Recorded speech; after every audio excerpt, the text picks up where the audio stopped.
A judge in Fulton County, Georgia, Judge Robert McBurney, not Roberta, Robert McBurney, has struck down Georgia's very strict 6-week abortion ban, and he did it pretty fucking eloquently.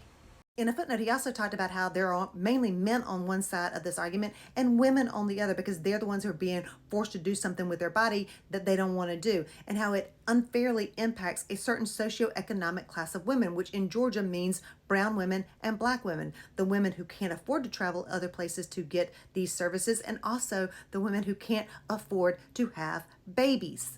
Now, this obviously can be appealed to the Supreme Court and it might be overturned, probably will be overturned, but today this is a win. And while we're talking about it, there's been a lot of discussion about how women are not dying because of these new laws.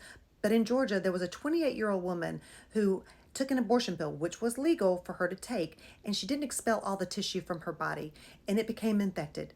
And all she needed was a D&C, something that was routinely done prior to these bans. But that's now illegal. This woman sat in a hospital and they watched her because they couldn't perform the D&C. They watched her for 20 hours.